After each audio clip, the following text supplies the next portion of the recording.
Paz de Cristo, loucos por vidas. Glória a Deus. E nós vamos abrir as nossas Bíblias em Êxodo, capítulo 17, versículo 8. A mensagem de hoje está lá em Êxodo, capítulo 17, versículo 8.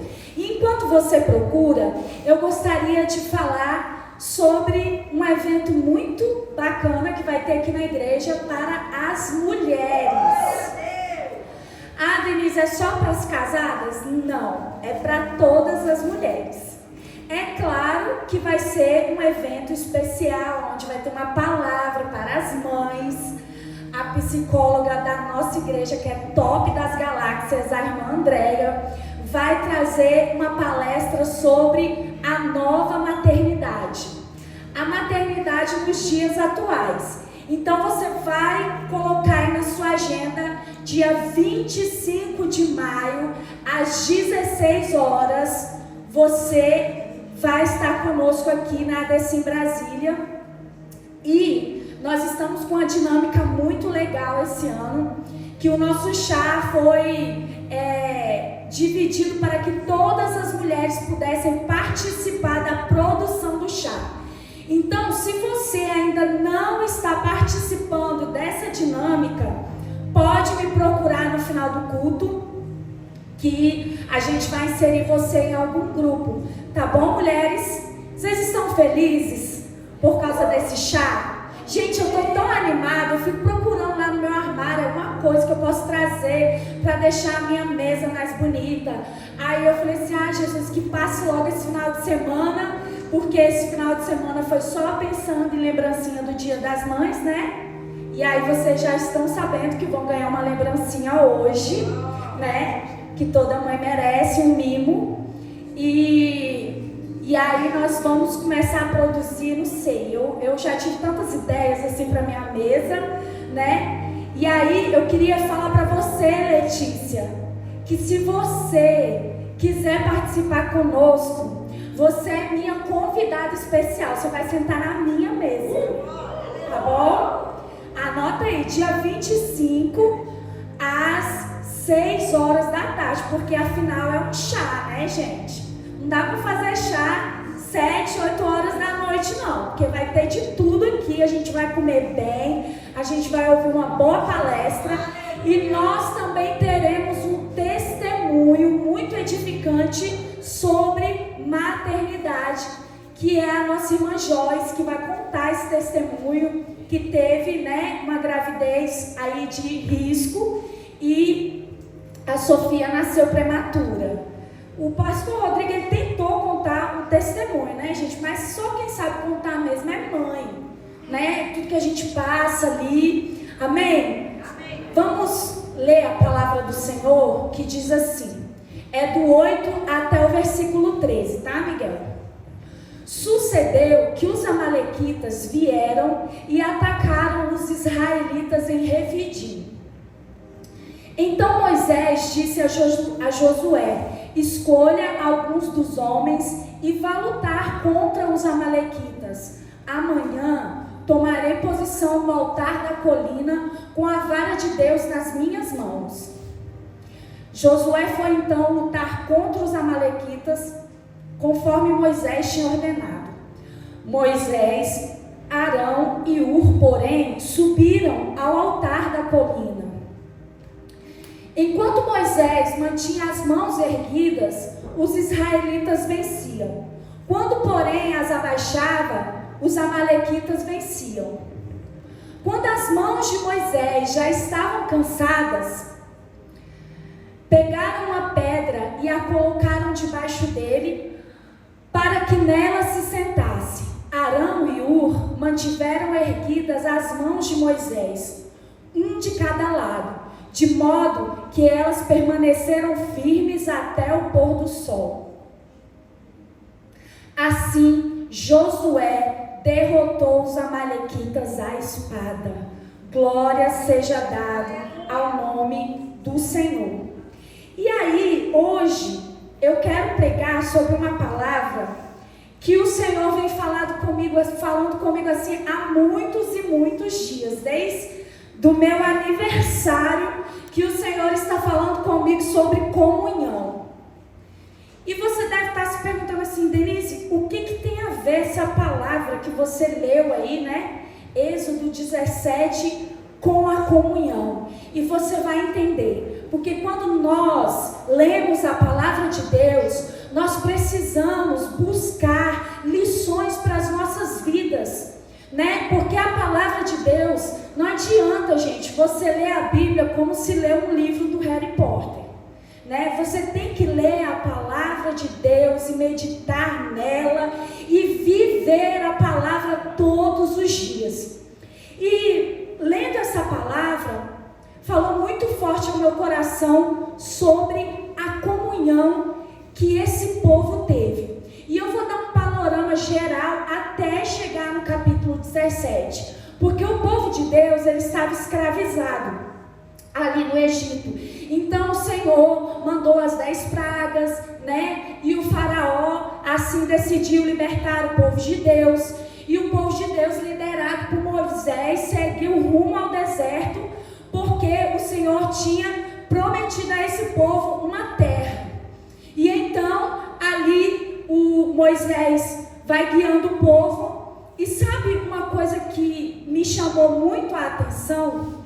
Porque o Senhor tira o povo do cativeiro, onde eles eram escravos, aonde cada um tinha que sobreviver por si e lutar todos os dias para se manter de pé e manter a sua família de pé, e leva para o deserto para ir para uma terra que eles andariam poucos dias até chegar lá, mas o povo não entendeu o processo. E aí o que acontece? O Senhor, quando Ele promete algo para nós, Ele não vai nos abandonar. Ele não vai nos deixar na mão. E então o Senhor começa a operar grandes milagres para livrar o povo ali no deserto de situações que eles viessem a passar, como por exemplo, eles dão de cara com o mar e Faraó atrás deles. E o que Deus faz? Deus abre o mar de forma gloriosa e esse povo passa a pés enxuto. E vocês acham que esse povo entendeu e glorificou ao Senhor? Todas as vezes o povo se rebelava contra Deus e começava uma confusão. E o coitado do Moisés, ele tinha que ouvir tudo. Moisés, nós estamos com fome. Vocês tiraram a gente lá do Egito, onde tinha cebola. Gente, eu nunca ouvi falar que alguém reclama porque quer comer cebola, né? Eu gosto de cebola, mas assim, não é minha comida favorita, né? E então, Deus faz o quê? Deus manda codornas e o povo come, alimenta-se fresquinho, sabe? E aí o povo reclama de novo, se rebela contra Deus, vai para cima de Moisés e o Senhor manda maná do céu. Gente, meu sonho é comer esse maná, porque esse maná deve ser bom demais. Imagina você comer um maná tanto tempo e não enjoar. Eu fiquei assim, imaginando, gente, isso é coisa de gente doida, tá? Que cada vez o maná que descia devia ter um sabor, porque não é possível. E aí, o povo ainda reclama. A gente está com sede. Você tira a gente de lá, lá da nossa terra, do Egito, e traz a gente aqui para o deserto para passar sede. E aí, o que acontece? No capítulo 16, Deus dá uma ordem para Moisés, para ele ferir a rocha, ele bater na rocha e queria jorrar água. E aliás, antes disso, Deus já tinha transformado águas amargas em água doce. Então você vê quantos milagres já tinham acontecido e ainda assim o povo todas as vezes se rebelava contra Deus. Era confusão atrás de confusão. Esse povo não sabia o significado de comunhão. E todas as vezes que nós não entendemos o que o Senhor quer tratar conosco, sabe o que o Senhor faz? Ele nos coloca na guerra. Gente, tem lugar melhor para a gente aprender sei você, mas quando eu me vejo diante de uma guerra, meu querido, nesse momento eu já começo a orar, a me examinar, pedir misericórdia ao Senhor e perguntar: Senhor, já me fala logo o que o Senhor quer me ensinar para eu não ficar muito tempo nessa guerra, porque eu não sou boba. Mas esse povo aqui, eles não entendiam o que era comunhão. Eles não entendiam que eles dependiam do Senhor. Eles não entendiam que eles dependiam também uns dos outros para sobreviver ali naquele deserto. E aí eu fui pesquisar o significado de comunhão no dicionário. E comunhão significa ter união, paz e partilhar com alguém.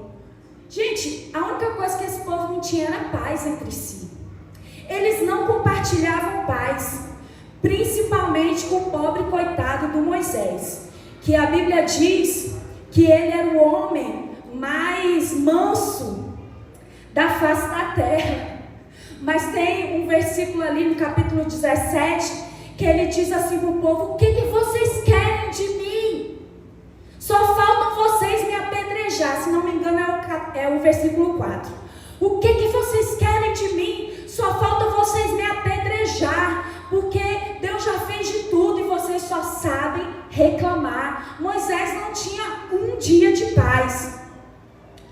E também significa que quando duas ou mais pessoas fazem coisas juntas em harmonia, elas estão em comunhão. Sabe, a vontade de Deus é que nós vivamos em comunhão com Ele e uns com os outros. Porque comunhão é ter coisas em comum.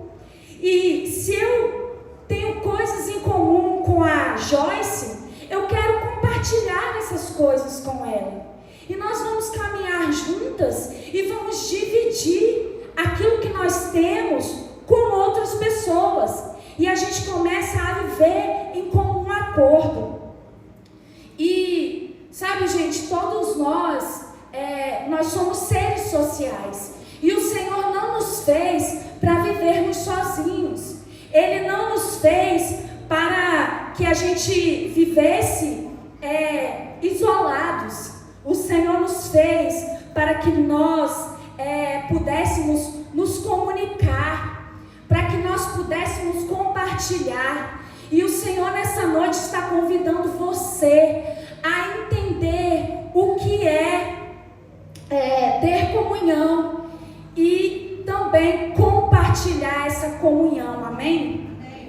E uma das coisas que, lendo esse texto, me chamou a atenção é que os amalequitas atacaram os israelitas ali no deserto.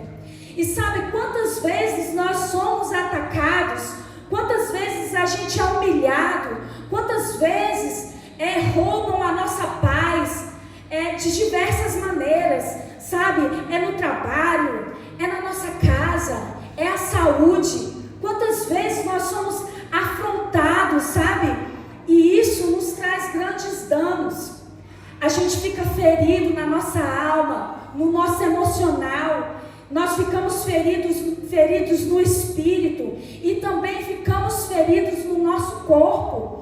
Hoje está muito na moda as doenças psicossomáticas. E o que são as doenças psicossomáticas? São as doenças da alma que são sentidas no corpo. Eu mesmo tenho uma doença chamada fibromialgia. E hoje mesmo eu estava muito ruim, gente. Já tem assim alguns meses, né, que eu entrei numa crise.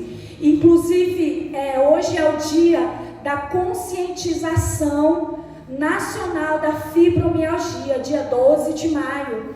E se você, assim como eu, não conhecia o que é a fibromialgia, comece a pesquisar. Por quê? Porque pessoas que têm doenças psicossomáticas, elas precisam de acolhimento, elas precisam de carinho, elas precisam ser ouvidas. né? Porque as doenças como a fibromialgia, por exemplo, ela não tem cura, ela é uma doença autoimune. Então, todas as vezes que eu passo por um pico de estresse, o meu corpo começa a sentir dores. E aí as mãos ficam enrijecidas. E o que acontece? Eu acabo me paralisando, sabe? Por quê? Porque você não tem vontade de fazer nada e você também não consegue fazer nada. E também tem uma outra doença que tem muito a ver com a alma ferida, tem muito a ver com a falta de paz, que é o câncer. Tem pessoas sofrendo de câncer só porque fica guardando dentro de si amargura, rancor, não consegue perdoar, não consegue viver em comunhão com ninguém. Todas as pessoas que chegam perto já começa assim uma confusão, sabe? A Bíblia fala da mulher iracunda, que ninguém aguenta viver perto dela, que era melhor viver debaixo de uma goteira, pingando todo dia na sua cabeça. Gente, imagina uma goteira pingando na sua cabeça o tempo todo. Deve ser terrível. Lá em casa, de vez em quando, os meninos saem para ir para a escola e deixam a torneira do meu banheiro aberta. Eu não aguento. O meu ouvido é ultrassônico, não sei como é que chama. Eu sei que eu escuto, gente. E eu falo, vocês deixaram a torneira aberta. Não, eu não deixei não. Vai lá, vocês deixaram a torneira aberta. Quando chega lá, a torneira do banheiro está aberta. Bem fininho assim, sabe? Então, as pessoas, elas ficam abaladas. E sabe o que acontece? Pensamentos negativos começam a tomar conta da mente das pessoas. O que isso significa? Agora eu fui ferida e na confiança e eu não confio mais em ninguém. Todas as pessoas que chegarem perto de mim é porque querem me apunhalar pelas costas. Sabe, a gente começa a se isolar e quando a gente se isola, a nossa força ela começa a se esgotar. Por quê? Porque a gente começa a ficar fraco. Se você não tem ninguém do seu lado e você tropeça e cai, como é que você vai se levantar se não tem alguém para estender a mão e te levantar? Então nós precisamos ter consciência de que todos nós vamos passar por guerras, mas nós que vivemos em comunhão, nós não vamos ficar prostrados. Assim como aquele povo, eles quando foram atacados pelos amalequitas, logo Moisés começa a orar e Deus dá um direcionamento, sabe? E o que acontece quando a gente entra em guerra e sai da comunhão com os nossos irmãos? A gente fica fraco e o primeiro indício de um crente fraco na sua fé, sabe qual que é? É que ele para de ir na igreja. Ele para de ir na igreja. Ele pensa assim, não vou na igreja não. Lá só tem gente falsa. Eu não vou na igreja não, sabe? Porque eu estou muito cansado, eu estou muito fraco. Hoje eu não quero perturbação na minha cabeça não.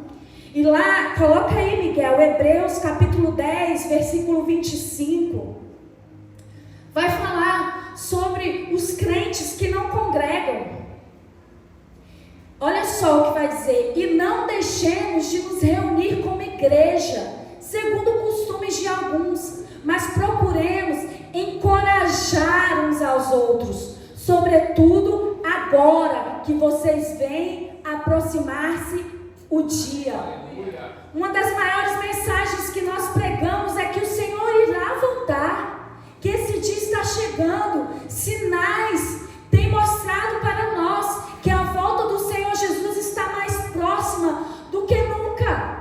E nós precisamos encorajar os nossos irmãos. Então, se você conhece alguém que está fraco, se você conhece alguém que está deixando de congregar, mesmo que você passe de chato, chame a atenção dele e fala, olha, é necessário congregar. Quando nós estamos congregando, nós estamos em comunhão, aonde eu aprendo com você e você aprende comigo, aonde eu estendo a minha mão para você e você estende a sua mão para mim.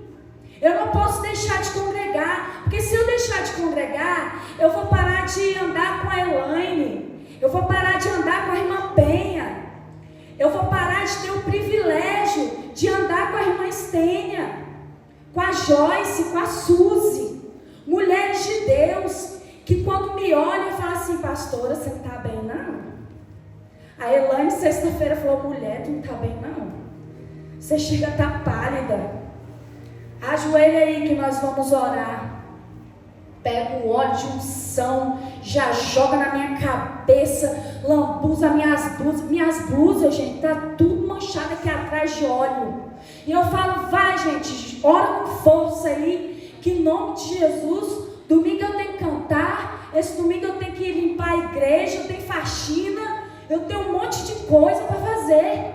E assim a comunhão nos coloca de pé. A comunhão nos coloca, nos dá um vigor. E como que a gente tem comunhão no meio do povo de Deus? É vindo para a igreja congregar. Aleluia! Aleluia! É verdade. Aleluia! Outro indício de um crente que está fraco na fé, de alguém que está isolado e que não tem comunhão, sabe qual é? Ele para de ler a Bíblia. Gente, é um negócio assim, ó. Eu estou tão animado, vou fazer tal coisa. Não, mas antes, vamos ler a Bíblia? O sono vem na hora. Eu não sei o que acontece, mas aqui nessa igreja as pessoas não são assim, né? Aqui nessa igreja tem Bíblia todos os dias. E eu quero dar uma dica para você que serviu para mim. Comece o seu dia lendo a palavra do Senhor. Porque pode vir qualquer adversidade durante o dia, mas a palavra do Senhor já está ok na sua vida, né?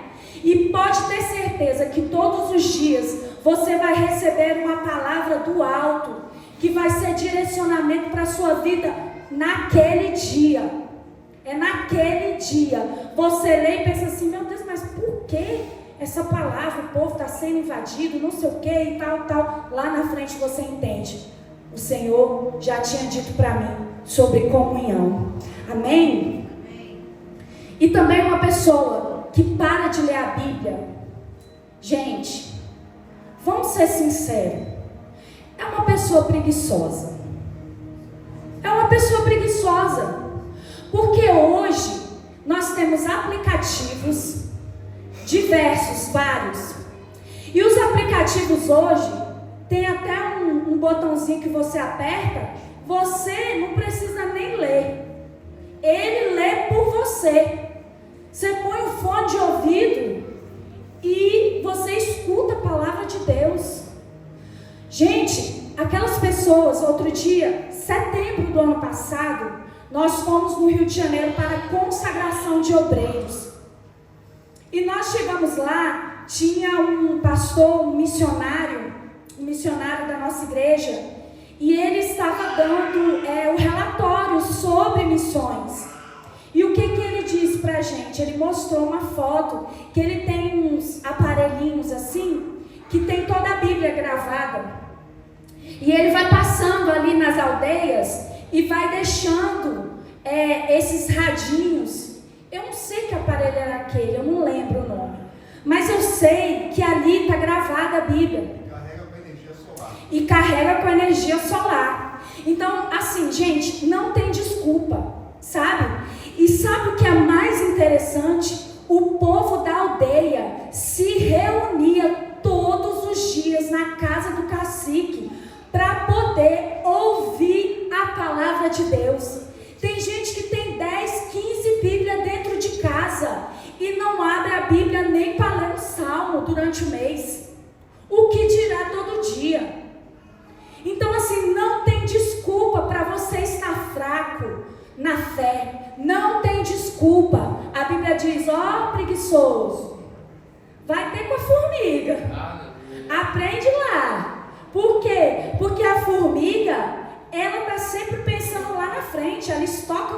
vida para quando vier o dia da chuva, para quando vier a adversidade. E assim tem que sermos nós. O dia da adversidade, a gente já está com a palavra de Deus na ponta da língua. Sabe, é igual quando Jesus foi levado ao deserto e foi tentado.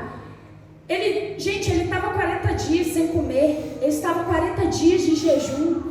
Ele foi tentado de todas as maneiras. O Gabriel pregou aqui na igreja sobre essa passagem, o que queria dizer cada uma daquelas tentações ali, sabe? Mas em todas elas, o Senhor Jesus venceu o diabo como está escrito. Então, quando a adversidade vier na sua porta, você já sabe.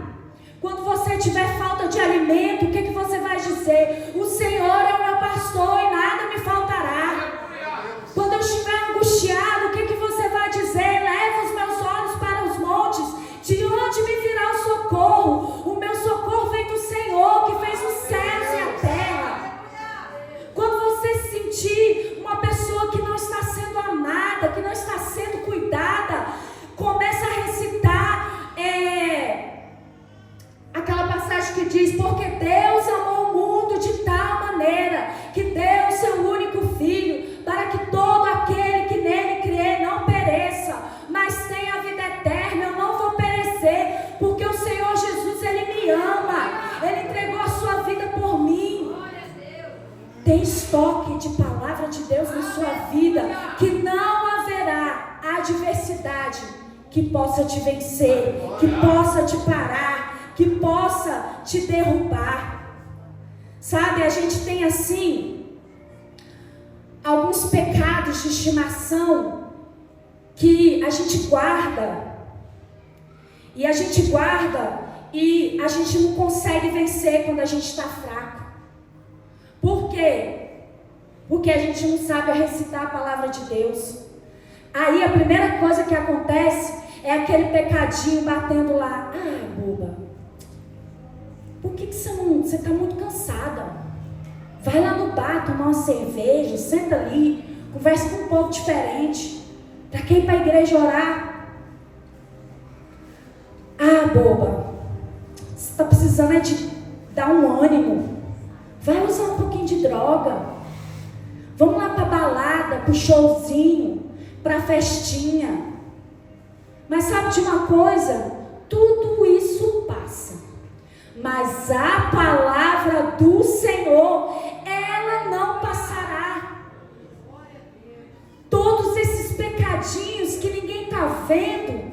Ah não, eu vou ali naquela casa de prostituição, rapidinho, manda um recadinho aqui, para aquela mulher que eu conheço, para aquele homem, rapidinho, ninguém vai ficar sabendo, meu pastor não vai ficar sabendo, a minha mulher não vai ficar sabendo, meu marido não vai ficar sabendo. E sabe o que acontece? Você só vai se afundando no lamaçal de pecado. E quando você se vê jogado, você nem se sente mais digno de sair dali e retornar à comunhão. Mas sabe por quê? Porque você não conhece a história de um filho pródigo. Um menino que largou tudo, tinha de tudo, mas ele quis o mundo, ele quis o pecado.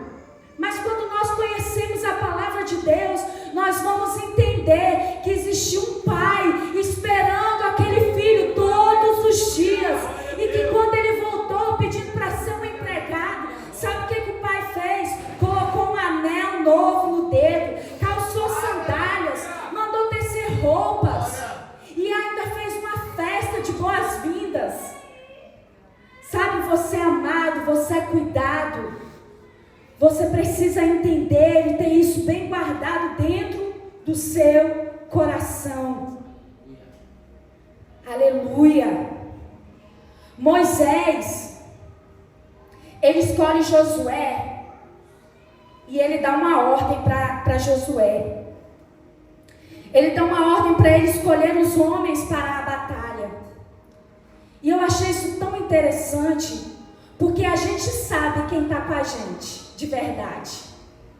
Assim como Moisés sabia que Josué era com ele em todos os momentos. Seja para a batalha, ou seja, para comer maná e codorna. Josué estava sempre ali. E a gente sabe quem é fechamento, que vai ficar com a gente quando a gente está ganhando a batalha e quando a gente está perdendo. Sabe por quê Moisés sabia que Josué era com ele? Porque Josué foi forjado por Moisés. Josué era ajudante de Moisés. Josué servia a Moisés. Josué era aquele cara que quando ia ter uma reunião na tenda e ninguém podia entrar, apenas Moisés, Arão, né? Aqueles caras top, meus pastorzão top da galáxia, Josué podia entrar. Josué era chamado para entrar na tenda. Sabe para que Josué era chamado para entrar na tenda? Não era para sentar lá na mesa e dar a opinião dele, não. Ele era chamado para pegar o copinho, colocar lá e servir água. Ele era chamado para, se tivesse alguma coisa suja, ele limpar. Para se Moisés falar assim, esqueci a tábua lá e tal. Aí ele fala assim, Josué, você pode buscar tal coisa lá na minha tenda? E Josué era dirigente e ia. E assim, Josué ouvia os segredos que Deus compartilhava com Moisés. E Moisés compartilhava com Arão. Olha que coisa profunda, olha que coisa tremenda. Quando nós deixamos outras pessoas nos forjar, o ferro afiar o ferro, como diz na palavra de Deus, olha o que nós vamos colher no futuro. Às vezes a gente fica tão triste, desanimado, com começos pequenos, mas você não sabe, Deus só está te forjando para um futuro grandioso. Mas é necessário passar por um processo que muitas vezes a gente vai olhar e vai pensar, eu não quero ir naquela igreja não, porque eu sou muito humilhada. A única coisa que a pastora me põe, sabe para que é? Para servir a água na hora da mensagem. Eu não quero congregar naquela igreja não, sabe por quê? A pastora só me coloca para limpar a igreja. Você não sabe quais são as lutas que os seus pastores enfrentam todos os dias por você. Você não sabe quantas vezes o seu pastor vem aqui na igreja a orar sozinho. Hoje, como eu falei para os irmãos, eu estava passando muito mal. Já há alguns dias que eu venho me sentindo mal. As meninas que são mais próximas de mim sabem que eu não estava aguentando nem levantar da minha cama. E eu estava orando, Senhor, eu tenho que ministrar a palavra, Senhor, eu tenho que cantar, tenho que ministrar louvor. E eu não tinha força nem para fazer um repertório de louvor. Eu pedi perdão para as meninas e falei, olha gente, Deus vai dar algo para mim ali na hora. E o Senhor é fiel, porque Ele conhece quem tem compromisso e quem não tem. E nós precisamos entender que hoje você está fazendo coisas que você acha que é humilhante. Josué não estava nem aí, ele só queria aprender com Moisés. Ele só queria servir. Nós precisamos aprender o valor do que é servir. Porque quem não serve também não vai poder ser servido. A gente só quer chegar e sentar na mesa e comer. Mas, gente, ontem, o Senhor honrou, viu? De vez em quando Deus honra assim de um jeito que eu falo, Deus. É Deus falando para você, vale a pena, minha filha, sofre. A janta, eu só cheguei, sentei, jantei. Aí eu pensei assim, meu Deus, depois dessa janta maravilhosa, bem que podia ter um café, né? Mas não, gente. Tinha café, tinha bolo, tinha um negócio de limão. O negócio foi regado mesmo. Camarão na moranga. Tem dia que Deus vai te honrar. Mas para você ser honrado, primeiro você vai ter que honrar. Você vai ter que servir. Porque senão, sabe o que acontece? Quando o Senhor te honrar e você não aprender o valor do serviço, você, mete o pé. Não tem gratidão. Quantas pessoas estão sofrendo com a ingratidão dos outros? e desistem, desanima, não quer mais saber, não quero mais ninguém na minha casa. Quantas vezes eu proferi essas palavras? Eu não quero mais ninguém na minha casa, sabe por quê? Todo mundo que entra na minha casa é para me apunhalar pelas costas. Não, todos que entram na sua casa para te afiar. E sabe o que você vai fazer? Você vai servir com excelência, porque um dia o Senhor vai preparar uma mesa e você vai ser servido. Aleluia! Aleluia! Então Moisés escolhe Josué, porque ele era seu ajudante. Moisés conhecia o propósito, Josué conhecia o propósito de Deus na vida de Moisés, e ele acreditava nesse propósito. E ele decidiu que ele ia ser submisso ao propósito de Deus na vida de Moisés.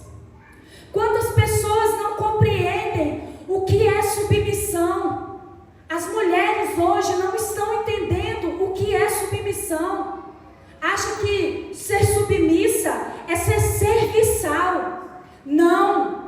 Ser submissa é você estar é você estar debaixo de uma missão, é você acreditar que Deus deu uma missão para o seu marido, e você está debaixo dessa missão, e você vai cumprir essa missão com excelência, assim como o seu marido também vai. Isso é submissão. E Josué, ele decidiu, porque essa é uma decisão que nós temos que tomar todos os dias. Nós temos que decidir ser submissos, não somente a Deus, mas também às autoridades que Ele coloca nas nossas vidas.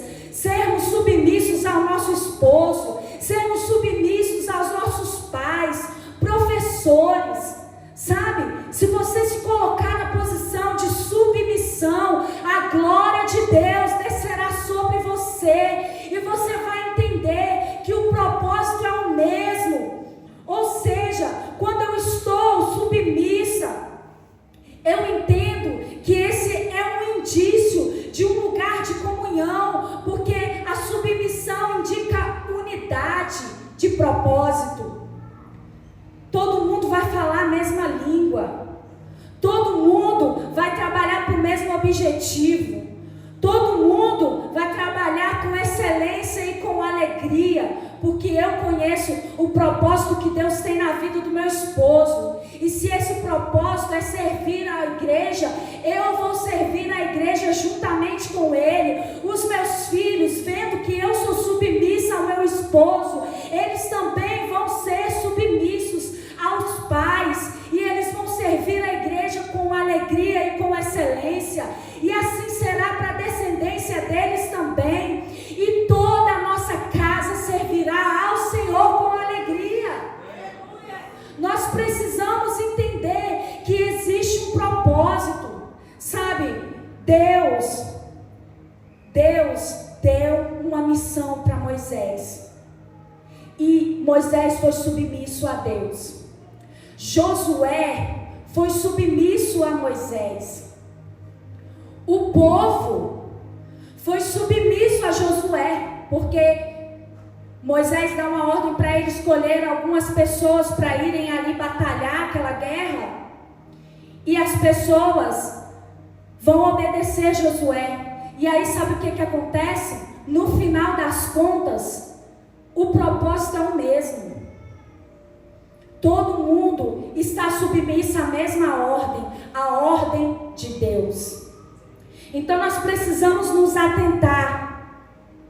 Qual é a ordem? Qual é a missão? Você está debaixo de qual missão? Quem é que Deus está colocando para ser teu líder? Existem pessoas que estão chamando qualquer um de meu líder. Conheceu hoje, amanhã já está submisso. Não ora, não busca conhecer, e aí se decepciona. Aí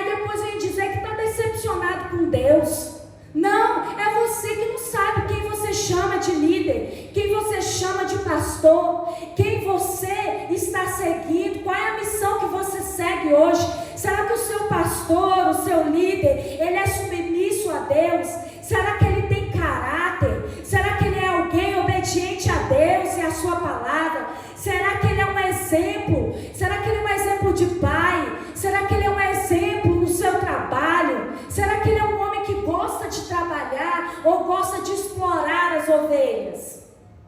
Ou será que ele é aquela pessoa que gosta de ficar em casa, comendo, almoça hoje na casa da irmã Maria, amanhã ele está almoçando na casa da irmã Josefa, e você não vê esse homem trabalhando? Você não vê esse homem correndo atrás para colocar o alimento dentro da sua casa? E o que você está falando? Meu pastor, homem de Deus, não tem moral, trai a esposa, não tem moral diante da sociedade, não tem autoridade espiritual, e você está aí submisso a uma missão derrotada, a uma missão dada pelo diabo, porque o diabo é que veio para matar, roubar e destruir, mas o nosso Deus, ele veio para fazer grandes coisas, ele veio para construir, ele veio para criar, ele veio para realinhar as coisas. Casa bagunçada não tem Deus não. Casa bagunçada significa que precisa de conserto, e só quem conserta é Deus, através do Espírito Santo e da leitura da palavra. Se você é uma mulher que não está submissa ao seu marido, que quer andar de qualquer jeito, quer chamar a atenção mais do que todo mundo, não quer cuidar da sua casa, não quer cuidar dos seus filhos, não quer saber de nada, é uma mulher que não quer saber de buscar ao Senhor, de dar o exemplo para os seus filhos, porque deixa eu te falar uma coisa, a comunhão de uma casa, ela se dá através da mulher. É a mulher que vai alinhando tudo, para que quando o marido chegar, os filhos entendam, meu pai chegou, vamos jantar todos juntos. Vamos ouvir uma palavra de Deus vinda da boca do meu pai. Filhos que respeitam o seu pai, porque vê que a mãe respeita o marido, mas tem mulher que não respeita o marido. Tem mulher que está ensinando os filhos a não ser respeitoso com o marido, e não interessa se é o pai ou se é o padrasto, tem que respeitar. Eu fui morar com meu pai, eu já estava com 19, né amor? 18. Eu estava com 18 anos, eu estava noiva do Alan, e fui morar com meu pai. O sonho da vida dele era que uma das filhas fosse morar com ele. E assim surgiu a oportunidade. Quando eu cheguei lá, a minha madrasta, ela me recebeu de uma forma, gente, que eu fiquei constrangida. Eu não tinha onde dormir por muito tempo, eu não tinha uma cama para dormir. E aí, ela preparou uma cama de casal, com lençóis novos, coberta nova. Minhas roupas, que por muito tempo foram guardadas em sacos de lixo, ela preparou um guarda-roupa. E quando eu cheguei ali na minha casa, eu fiquei tão alegre de ter uma cama. Você sabe o que é você dar valor porque você tem uma cama? Porque você tem um guarda-roupa onde você pode guardar suas roupas. E aí eu me senti tão alegre, tão constrangida, que eu queria fazer algo de volta para ela. E ela trabalhava, e ela saía de manhã para trabalhar e voltava na hora do almoço, preparava o almoço. Quando meu pai chegava do trabalho, meu pai sentava no sofá, ela trazia uma mesinha, colocava ali para ele, porque ele tinha que almoçar rápido, mas ele fazia questão de almoçar em casa. E aí eu falei assim, não, eu tenho que fazer alguma coisa. Eu tenho um papel dentro dessa casa, agora que eu moro aqui eu tenho um papel. E eu virei para ela e falei assim, olha Leia, eu vejo que você corre o dia todo, então você não se preocupa, porque eu vou limpar a casa todos os dias. E quando ela chegava para fazer almoço, eu já tinha levantado, lavado o banheiro, limpado a casa, arrumado tudo, para que ela pudesse fazer o almoço. Quando terminava o almoço, eu falava, não se preocupe, eu vou arrumar a cozinha. Isso não me custava. Sabe o que eu estava fazendo? Eu estava servindo a minha madrasta, eu estava honrando ela, porque ela permitiu que eu fosse morar dentro da casa dela, ela era a esposa do meu pai, e eu tinha que ser submissa a ela também. E assim, o meu pai me ensinou. E quando eu fui casar, irmãos, no dia do meu casamento, quando a minha madrasta veio me abraçar, eu chorei demais porque estava indo embora da casa dela. E ela cuidava muito bem de mim. Eu honrei a Leia e a Leia me honrava. Eu servia a Leia e a Leia me servia.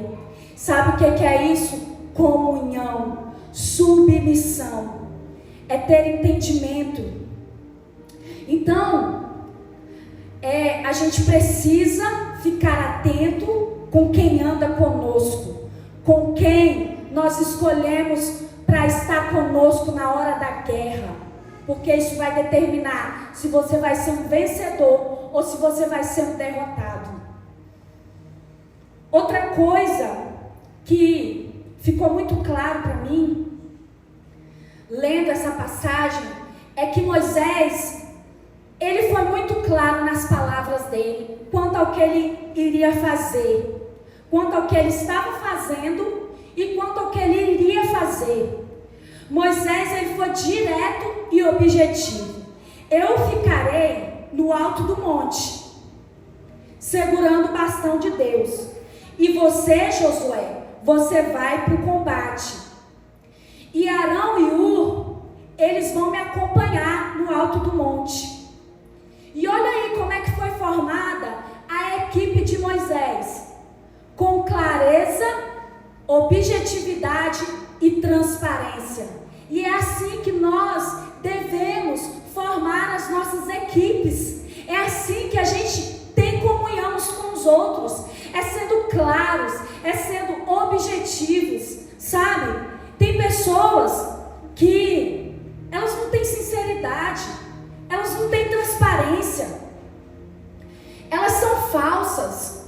Na sua frente, minha pastora, eu te amo tanto, minha pastora, como eu te admiro. Mas por trás, não pode ver uma oportunidade que vai ver alguém falando mal e não vai repreender. Porque se eu sou amiga da Joyce, eu não vou aceitar ninguém falar mal dela não, gente. Se eu conheço quem é a Joyce e alguém vier falar alguma coisa para mim, eu vou falar assim: o sangue de Jesus tem poder, irmã, se converte.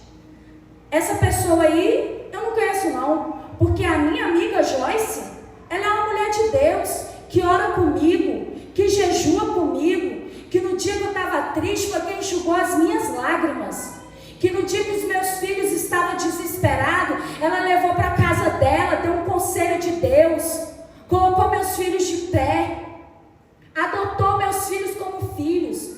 Mas existem pessoas que, além de não ter sinceridade e nem clareza, eles se juntam e ainda colocam mais lenha na fogueira. Não sabe apagar um incêndio não, só sabe ser falso, só sabe viver de uma aparência falsa. Mas o Senhor hoje irá libertar você da falsidade. Se até aqui você caminhou sem transparência, sem ser sincero, comece a se arrepender, porque o Senhor, Ele vai trabalhar na sua vida de dentro para fora. E aquele que um dia apontou você e falou assim: não anda com a Denise não, porque a Denise é falsa, vai ter que reconhecer o brilho do Espírito Santo e falar: olha, essa Denise aqui, essa aqui é outra. Ontem mesmo eu estava conversando com as meninas e falando assim: minha filha, eu hoje estou muito trabalhada no Espírito Santo. Se vocês me conhecessem antes, desaforada. Meu cunhado falou para o Alan assim: você vai namorar com a Denise? Aquilo é tipo uma jumenta. Falou, levou. Mas o Alan, teve fé, investiu. Tô mansinha, né, amor? Obediente. Ai. Na comunhão existe sinceridade e transparência, tanto da liderança quanto dos seus liderados. 1 Coríntios 14:8 vai dizer: se quem toca corneta não der um som bem claro, quem se preparará para a batalha?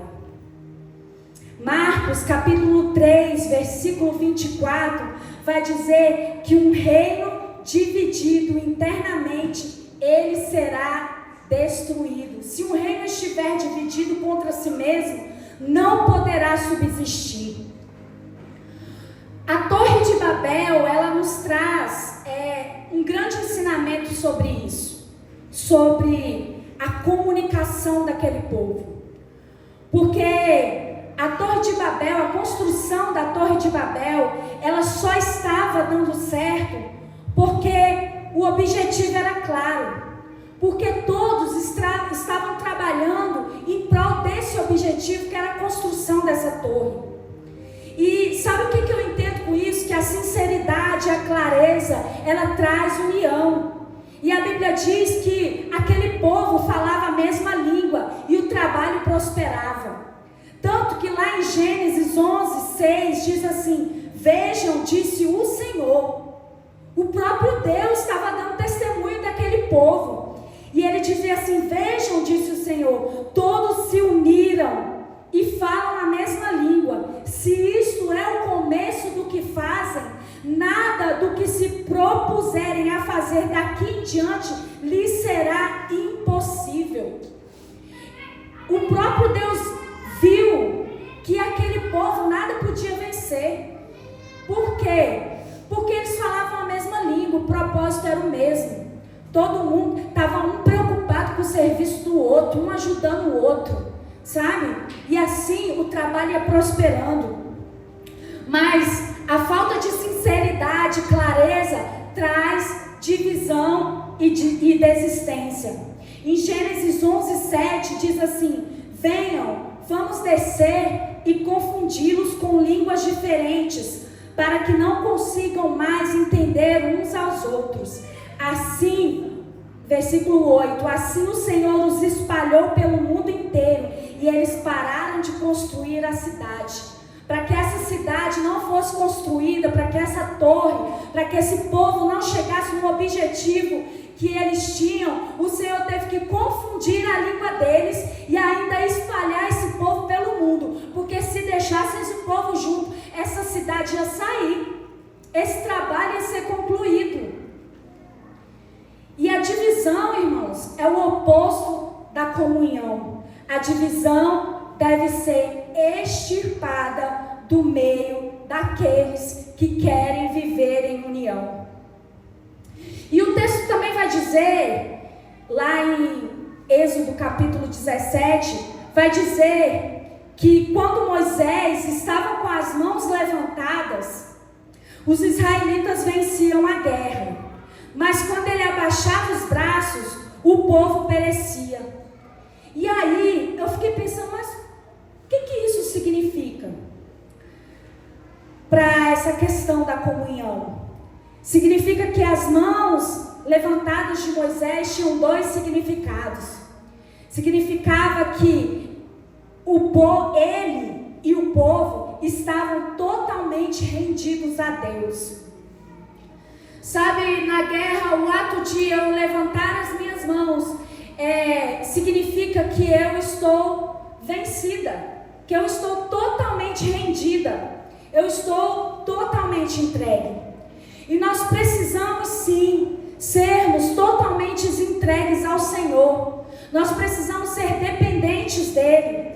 Nós precisamos ser obedientes ao Senhor. E nós precisamos ter fé, assim como Moisés tinha. Porque Moisés era o elo de ligação com o povo e com a vitória do povo. Note que quando a mão dele era levantada, o povo vencia. Josué, em cima do povo lá. Mas quando a mão de Moisés abaixava, o povo de Deus perecia, os israelitas começavam a morrer. Sabe, todas as vezes que nós levantamos o nosso nariz e queremos viver uma vida independente do Senhor, você vai perecer certamente. Porque a gente não consegue se esconder de Deus. A gente não consegue se esconder dos olhos daquele que tudo vê. Não adianta você achar que você vai pecar e que o seu pastor não está vendo, sua esposa não está vendo. Não interessa quem é que está vendo ou não. Você tem que se preocupar com Deus, porque de Deus ninguém consegue esconder nada. Sabe, às vezes a gente vê relatos de pessoas assim: não, mas aí eu peguei e fui lá pro meu banheiro e mandei uma mensagem para não sei quem, pro meu marido não ficar sabendo. Só que Deus está vendo, e Deus está falando: isso aí vai dar confusão. Eu estou ensinando, mas essa mulher não quer entender. Eu estou ensinando, mas esse homem não quer entender. Nós precisamos ser obedientes e prestar atenção, que Deus, Ele está vendo tudo. Deus está vendo a bajulação, Deus está vendo a manipulação. Tem mulher que gosta de manipular. Gente, mulher manipula mesmo. Se der oportunidade, a gente manipula. Mas a gente precisa se arrepender do pecado da manipulação. Isso não é de Deus. Mulheres controladoras. Tem mulher aí que fica igual um detetive atrás do marido. O marido não pode respirar. Tem homem que não pode respirar. A mulher fica desesperada. Meu marido saiu para conversar com o irmão Rodrigo 10 horas da manhã. Olha eu confessando meu pecado aqui, né, irmão? A irmã André confessou o mesmo pecado para mim hoje. E aí deu meio-dia. Falei: eita, que conversa é essa? Aí deu 1h. Irmãos, eu não sou ciumenta não, viu? Pastor Alan é testemunha, né, amor? Eu não sou, mas eu sou preocupada. Porque o Alan às vezes trabalha de Uber, e aí eu fico preocupada. E deu 1h, 2h, nem um pontinho assim, transparente no zap não aparecia. Falei: tá fé, que conversa é essa? O Rodrigo tá cheio de pecado, não é possível. E aí, mas não era, gente, é porque a conversa estava tão boa, e eu fiquei sabendo que tomaram um café, sabe, numa padaria aí top. Meu marido falou que vai me levar. Aí eu fiquei toda feliz. Eu falei: vai conversar mais vezes com o irmão Rodrigo? Fica até 4h, não tem problema não.